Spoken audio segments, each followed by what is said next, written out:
I heard that one of the politicians, or whatever you call them, over in Australia was saying we need to tighten up our gun laws. Oh yeah, I saw and that. I'm thinking, oh, Yeah, I saw that. you already limit your people to single shot weapons. How much more can you limit? I don't know. Hello, everybody. Welcome back. Horrible weather. I was so shocked to see how there's a handful of you that actually showed up to 210s last night.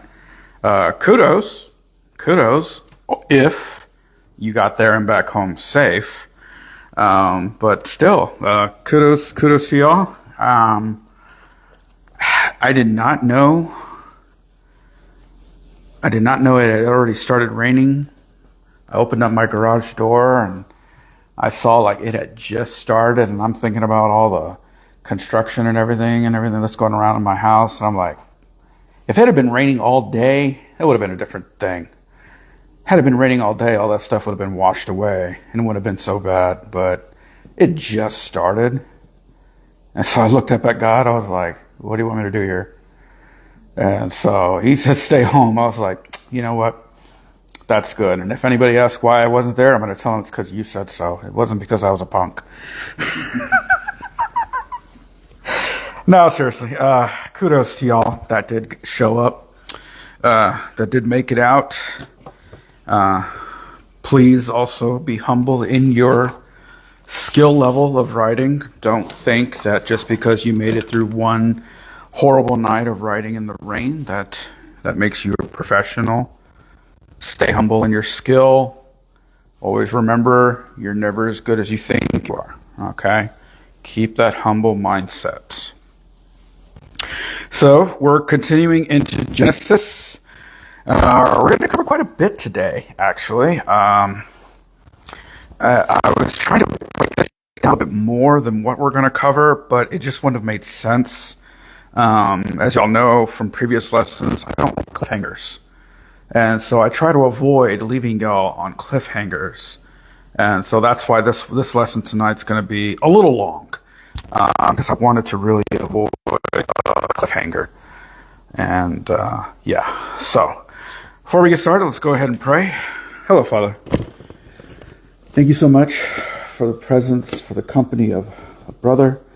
Thank you for those who are watching. I pray that all those who hear these words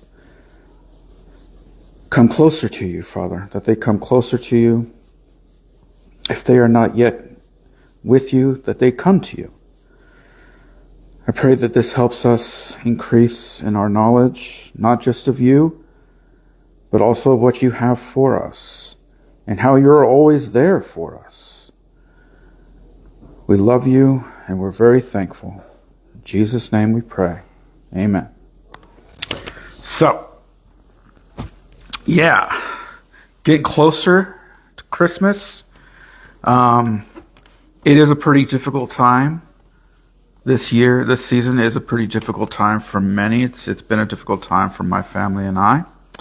And so, not coincidentally, which is not coincidence, we're talking about family drama lately. You know, last week we talked about the family drama between Jacob and his two wives, and how they were basically whoring him out to have him for the night, you know, trading mandrakes for a night of intimacy for the husband and all this other things, and handing over random women, not random, but you know, handing over these other women to Jacob, like, here, have a kid with her. And then all the infighting that it just continued to bring on. So, yeah, family. Yay! Family. Oh, wonderful thing. So today we're going to be closing out Genesis chapter 30. We're going to be starting at verse 25. And we're going to go into chapter 31, ending at verse 21. So quite a bit of material to be covering today, so we're just going to get right into it. Starting at Genesis 30, verse 25. The story actually says, Jacob's flocks increase. Follow with me as I read.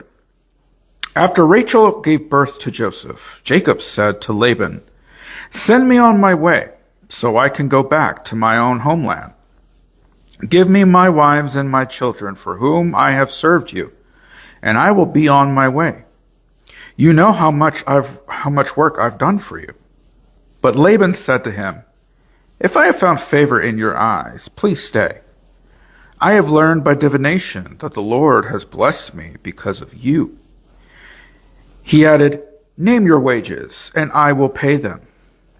Jacob said to him, "You know how I have worked for you, and how your livestock have fared under my care. The little you had before I came has increased greatly, and the Lord has blessed you wherever I have been. But now, when may I do something for my own household?" "What shall I give you?" he asked. "Don't give me anything," Jacob replied. "But if you will do this one thing for me, I will go on tending your flocks and watching over them. Let me go through all your flocks today and remove from them every speckled or spotted sheep, every dark-colored lamb, and every spotted or speckled goat. They will be my wages, and my honesty will testify for me in the future whenever you check on the wages you have paid me. Any goat in my possession that is not speckled or spotted, or any lamb that is not dark-colored, will be considered stolen." "Agreed," says Laban. "Let it be as you have said." That same day he removed all the male goats that were streaked or spotted, and all the speckled or spotted female goats, all that had white on them, and all the dark-colored lambs. And he pulled them in the care of his son, he placed them in the care of his sons. Then he put a 3 days journey between himself and Jacob, while Jacob tended to the rest of Laban's flocks. Jacob, however, took fresh-cut branches from a poplar, almond, and plane trees, and made white stripes on them by peeling the bark and exposing the white inner wood of the branches.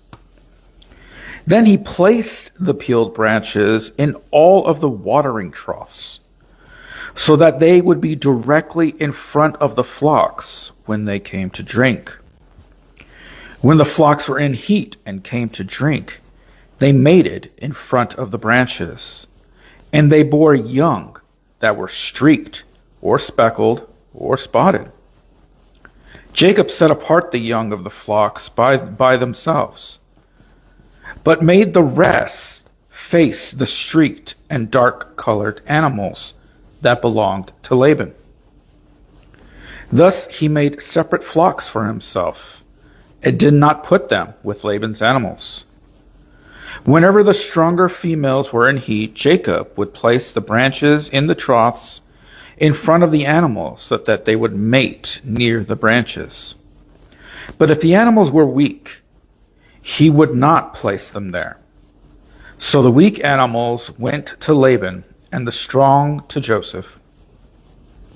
In this way the man grew exceedingly prosperous, and came to own large flocks, and female and male servants, and camels and donkeys. Jacob heard that Laban's sons were saying, "Jacob has taken everything our father owned, and has gained all this wealth from what belonged to our father." And Jacob noticed that Laban's attitude toward him was not what it had been. Then the Lord said to Jacob, "Go back to the land of your fathers and to your relatives, and I will be with you." So Jacob sent word to Rachel and Leah to come out to the fields where his flocks were. He said to them, "I see that your father's attitude toward me is not what it was before, But the God of my father has been with me. You know that I have worked for your father with all my strength. Yet your father has cheated me by changing my wages 10 times. However, God has not allowed him to harm me. If he said, the speckled ones will be your wages, then all the flocks gave birth to speckled young. And if he said, the streaked ones will be your wages, then all the flocks bore streaked young. So God has taken away your father's livestock and has given them to me.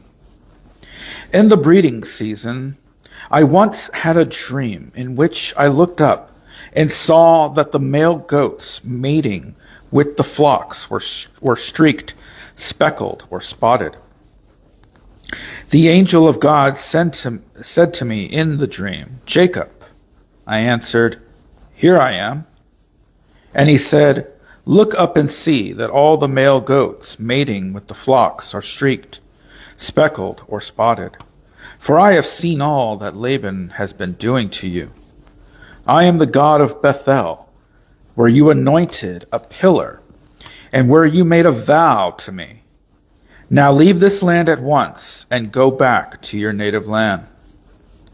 Then Rachel and Leah replied, Do we still have any share in the inheritance of our father's estate? Does he not regard us as foreigners? Not only has he sold us, but he has used up what was paid for us. Surely all the wealth that God took away from our father belongs to us and our children. So do whatever God has told you. Then Jacob put his children and his wives on camels, and he drove all his livestock ahead of him, along with all the goods he had accumulated in Paddan Aram, to go to his father Isaac in the land of Canaan. When Laban had gone to shear his sheep, Rachel stole her father's household gods. Moreover, Jacob deceived Laban the Aramean by not telling him he was running away. So he fled with all he had, crossed the Euphrates River, and headed for the hill country in Gilead. So that's where we're going to stop. Like I said, quite a bit. But again, I didn't want to leave you all on a cliffhanger. And, well, to be honest, I don't like leaving myself on cliffhangers. So it would have drove me nuts not to have completed the whole lesson in one shot. So verses 25 through 30. So tonight's lessons, we're going to see something. As we've just read, if you didn't notice it, I'm going to point it out. We're going to see how Jacob is growing in his faith and his understanding of who God is. While all of these events look like they're happening one after another, there are gaps. There are time gaps in between these events. It seems like this is just one day from the next day to the next day. You know, that's typically how we understand, comprehend, and read here in the West. But no, there's time gaps between these events. Obviously, we're talking about mating animals. This is a timely process. So it's not like this happened one day after another. Okay, some time had passed. How much we don't exactly know. Jacob wants to leave. He wants to go back home. But Laban, knowing that the reason why his estate has grown so much is due to the presence of Jacob and the Lord's blessing upon him, he knows this is why it's happening. Hence, when he mentioned divination, he says, I have learned by divination. So in this time, and it continued on, Laban is a pagan, as we've mentioned before. So when he says by divination he has learned, so things like mediums, fortune telling. Today we have tarot cards and all these other things and horoscopes that predict things and whatnot. So through his paganistic ways, he has come to the conclusion that the only reason why his estate has grown the way it has is because of Jacob, because he is blessed by God. Now, no, this is not scriptural evidence to support the legitimacy of mediums, fortune tellings, tarot cards, and all these other things. God is not limited to how he can communicate to us. And this is the way he chose to reveal to Laban that it is him the whole time that was with Jacob, that was blessing him. As we progress in the Old Testament, we're going to learn about a character named Saul. He was the first king of Israel. And we're going to read about a story on how Saul consulted a medium in attempts to speak to the prophet Samuel, who had long been dead already. He was using a medium to reach Samuel for guidance because he had fallen out of favor with God. And instead of repenting of his ways, instead of having sincere heart change, he just basically doubled down. Of course, we'll get into more details when we reach this story. But anyways, he consulted a medium, and through this medium, because God allowed it, there was a vision of sorts. And Saul saw Samuel, and Samuel spoke to him and told him about a future event that would eventually come to fruition. Again, this is not to legitimize, you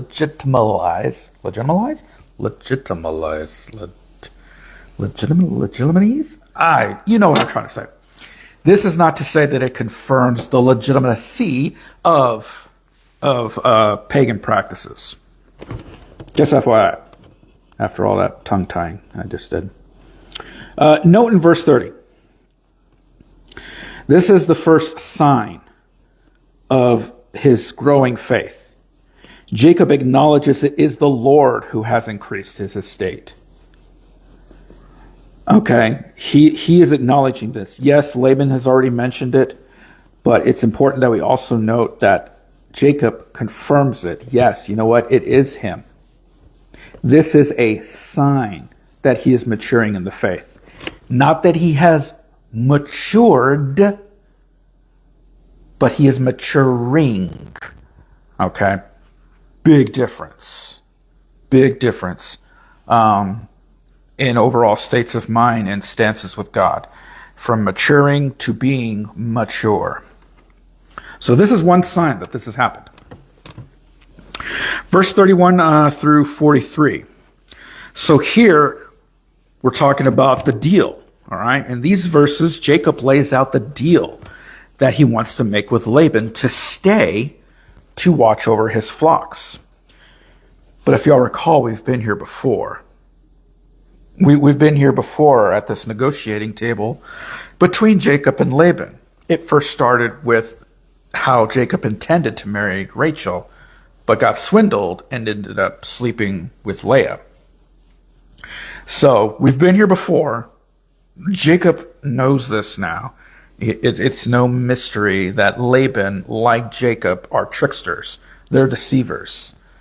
So they're butting heads again, and they're doing it at this meeting table where there's going to be an agreement upon a future deal.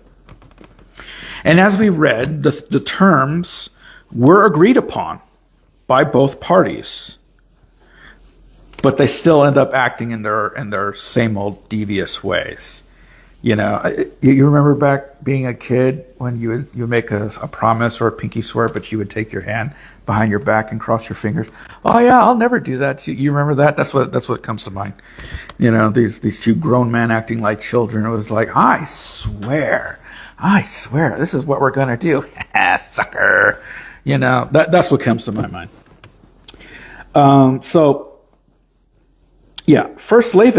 First of all, Laban immediately, hearing the terms of Jacob's deal, immediately removes all of the specific animals that Jacob was looking to take as his wage. as his earnings. And he sends them off with his sons. Laban has some sons, and he puts a 3 days journey between him and all the sheep and all the speckled and spotted sheep and goats and dark colored lambs that Jacob wanted. He's screwing him out of his own deal. He's trying to manipulate the whole process once again. Like I said before, Jacob is maturing. He is not matured because, as we just read, he also decides to do something as well. But Jacob, we see, he had his scheme. He had a scheme planned, and this again shows us that he's still growing. But he's not quite there yet. So if you're wondering about the whole sticks thing, showing of the bark, putting them in the troughs so that the animals see it, Jacob still has a great deal of pagan influence in his life. And so this is just one of many pagan practices, superstitions really, that took place in order to breed certain types of animals. So the whole thing was the sticks and putting them in the troughs so that they would see him. They believed that, well, if the animals saw these sticks, then the end result would somehow be affecting their biology, and they would produce speckled, spotted animals. This was the state of mind. So it's a pagan practice, and it's all superstitious. Just like Laban, Jacob is attempting to rig the outcome by his own means, by his own ways. He's trying to do this. Again, remember this process took time. We don't know how much, but the end result is that Jacob ends up growing in wealth, and the wealth of Laban decreases. So, chapter 31, verses 1 through 9, Jacob heard that Laban's sons were talking bad about him. Once it was clear, that Jacob's flocks were growing and Laban's were decreasing, the sons of Laban, and even Laban himself, started to see and treat Jacob differently. The deal was not working out to his benefit. And just like anybody who's fleshly, who is of the world, when things don't go their way, then they change their attitudes. They start to get very ugly, and Laban is no exception to this. So Jacob then has a private meeting with his wives, and he makes this overall state of mind, this treatment, he makes it known to them.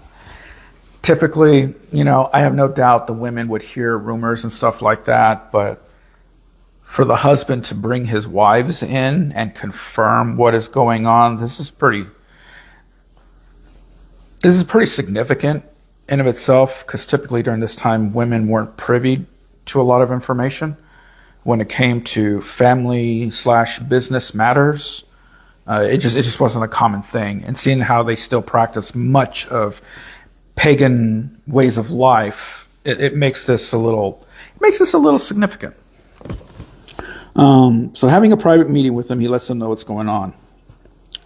And he also, despite the whole stick thing, the stick trick, Jacob does acknowledge, and he makes it known to his wives, that it was God the entire time who provided his increase for him. And it was not of his own doing. So again, here we have yet another sign of Jacob maturing in the faith. Yeah, he did the stupid stick thing, but if you're noticing quicker, he's recovering quicker to understand, wait, no, that wasn't me at all.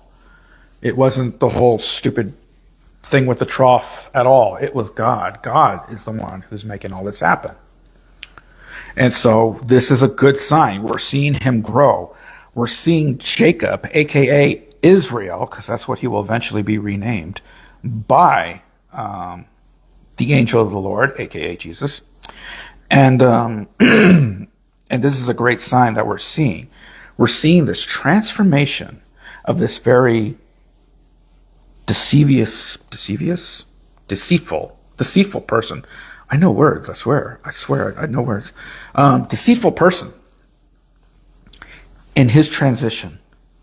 How the Lord throughout his life is changing him. His heart posture is changing. He's acknowledging more and more, no, this goodness, this provision comes from God. You and I, if we met a deceiver like Jacob today, most likely we would say, there's no hope for that guy or gal. There's no hope for them. They're too far gone. Why even try? Why bother? And the answer to that question is because that's what God does. Over and over and over again. Every single day, multiple times a day.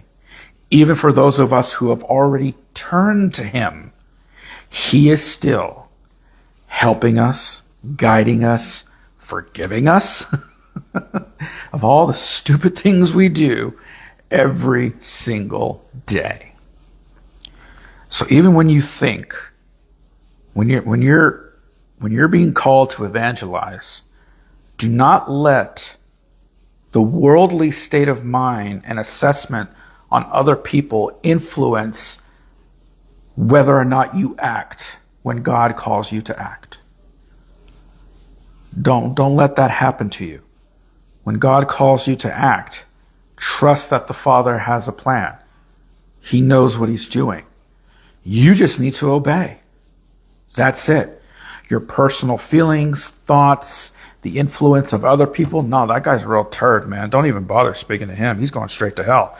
Don't let those voices overcome what God is telling you.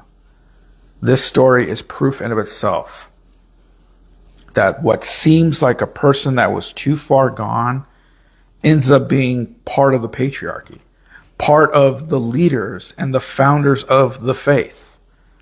So don't give up. Don't lose hope just because someone seems like they're far gone and they're out of reach. 10 through 13. Lost my spot. Okay, so in the breeding season, he's mentioning his dream now. He mentioned, in the breeding season, I once had a dream in which I looked up and saw that the male goats mating with the flocks were streaked, speckled, or spotted. The angel of God, aka the angel of the Lord, aka Jesus, said to me in the dream, Jacob. I answered, here I am. And he said, look up and see that all the male goats mating with the flocks are streaked, speckled, or spotted. For I, this is why I say it's Jesus, for I, dang it, lost my spot again. For I have seen all that Laban has been doing to you. I am the God of Bethel, where you anointed a pillar, and where you made a vow to me. Now leave this land at once, and go back to your native land. So that's the dream. And he's affirming that it was the Lord who made it all happen. And that he's been with Jacob the whole time. If y'all recall, earlier, it was maybe 2 or 3 studies ago, probably 3 because we have the Q&A. 2 or 3 studies ago, when Jacob, he was on his way initially to Laban, he stopped to rest at Bethel. And he rested his head on a rock for a pillow, where he had the dream of what we would call Jacob's ladder. That is when he made that vow. Remember I told you how immature the vow was? You know what? If you pull through for me, God, and you do A, B, and C, then I'll tell you what. I'll let you be my God. What do you think about that? Huh? That sounds like a good deal. It was a very immature vow. But every word Every thought is written down in a book, and the Lord does not forget. So basically in this dream, the Lord is saying, you remember that vow you made? Didn't think I was listening, did you? I was. I'm holding up my end of the bargain. It's your turn. So that's what basically this dream was. He was telling him, yep, it's been me this whole entire time. And he continues to do his part. The Lord continues to be faithful, as he will do again and again and again as we progress throughout the Bible. But it's Jacob's turn. Jacob has to do his part, and he has to obey. 14 through 18.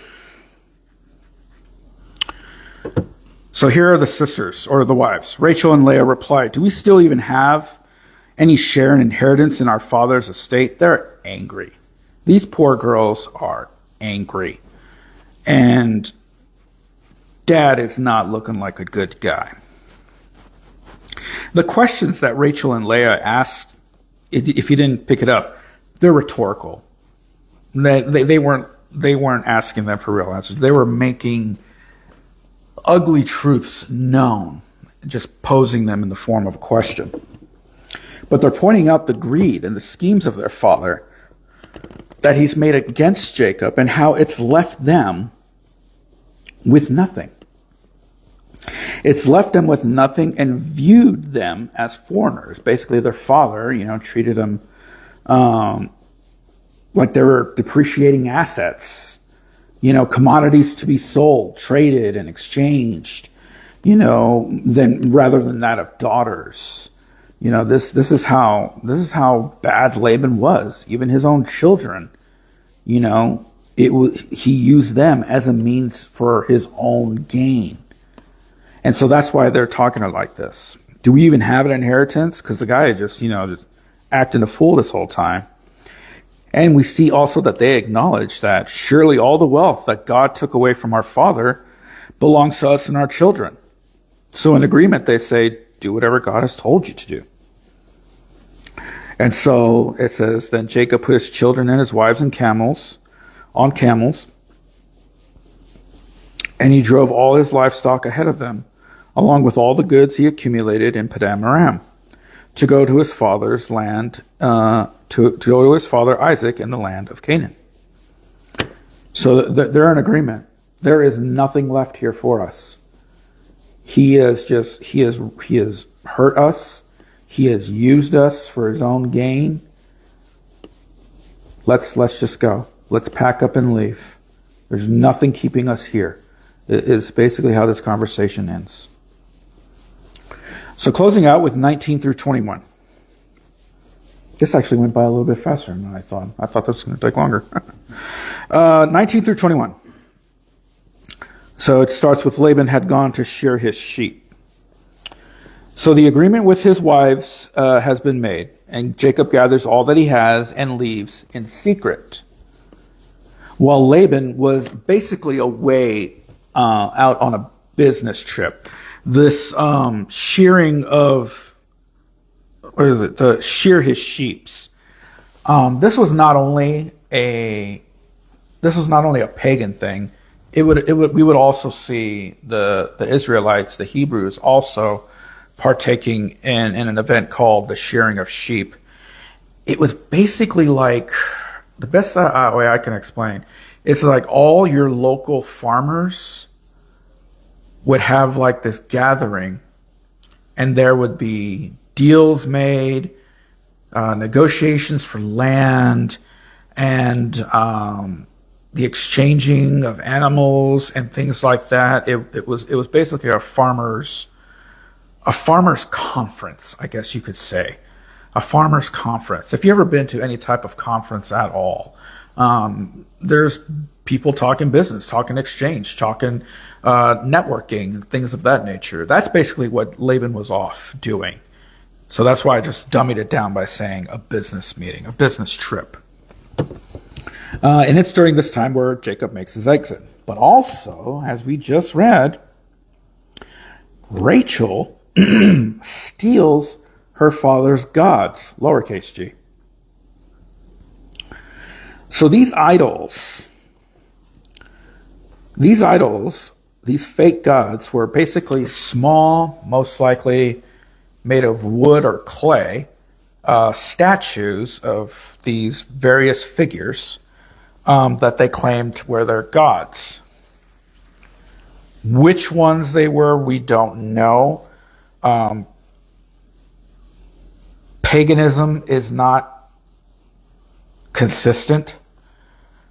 The god of this and that will all of a sudden become this god of the same name, or they'll change names, or this one woman will look like this, but then she looks like this, 100 years later, still does the same thing, doesn't look the same, and has a different name. There's almost nothing consistent about paganism, and which is very appropriate because it's very worldly, and nothing in the world is consistent. The only thing that we have consistent in this world is that it remains inconsistent. And so these particular statues, they stood as a symbol of headship in pagan practice. The senior member of the family would have these idols in their house or tent, wherever they had them. And the possession of these laid claim to all that was in their land. So by stealing these idols, Rachel, still in her pagan way of thinking, is basically proclaiming that Jacob is now the leader. She has removed, I don't know if this was the right way of going about it or if this is how it was done, but she has basically symbolically removed the headship of her father and has placed it on Jacob. That's why this is going to end up being such a big deal. It's not really so much as that, hey, you stole my gods, because, if you can just steal someone's gods, then you might want to think about committing to a different god if they could be stolen. It doesn't bode well when you're trying to brag about their power and all the things that they do. I could steal them. I could put them in a carry-on. So anyways, that's what she's doing. She's basically proclaiming that Jacob is now the leader. But Jacob doesn't know that. Jacob doesn't know that that's what she's done. And it's a good thing, because in next week's story, his ignorance of this whole thing is going to help a lot. All right. But as we can see here, my brothers and sisters, the time of the season, along with what we're reading, the hardships, the drama, the greed, I still find it hysterical to this day that we celebrate a day that we call Thanksgiving, only for the next day, people are out there running each other over, trampling them underfoot, pushing and beating people out of the way for products they think are on sale. Okay? Black Friday, if you're not catching on. I'm talking about Black Friday. We go from a day of being thankful, and all of a sudden we're not thankful anymore. Many people probably do the whole, we're going to go around the table and talk about things that we're thankful for. And then the very next day, boop, that thing's gone. Whatever it was, it's out of their mind, because all I could think about now is that, 72-inch TV that's on sale. It's been the exact same price the entire year. Okay. If anything, they bumped up the price of it 4 months before, only to bring it down back to its original price for Black Friday and say it's at a discount. I don't know if any of you are legitimately catching on, but this is how it works. Anyways, I digress. So yeah, a lot of drama, and this time of season usually produces a lot of hardship and a lot of drama for people, especially between friends and family. And just know what I'm basically trying to get at is that you're not alone. You have people who love you. You have brothers and sisters who are there who are not looking for gain, who are not looking to use you. I know many of you I've spoken to have terrible, terrible stories about being used left and right by friends, by family, by believing that this group of people loved you and that they supported you, only for that not to be true. I understand that, and around this time of season, around this time of year, it's hard. It makes it even harder to cope with all of that. So I just want you to know that you're not alone. You have brothers and sisters who love you. You have a home here. Okay? You have a home here that you can come to. There is a place for you, and I just want y'all to know that. I love you. My wife loves you. No, she's never met you, but she knows the love of God, and she knows what that means, and that's why she can honestly say that she loves you. So that's what we got for tonight. That's where we're going to close out. Otherwise, I'm going to keep on rambling and rambling. It's the one time I talk as if... Never mind, I'm not going to say that one. That one's going to make the wife angry. Anyways, I love y'all. God bless. Take care. Keep the shiny side up. And I will see y'all next time.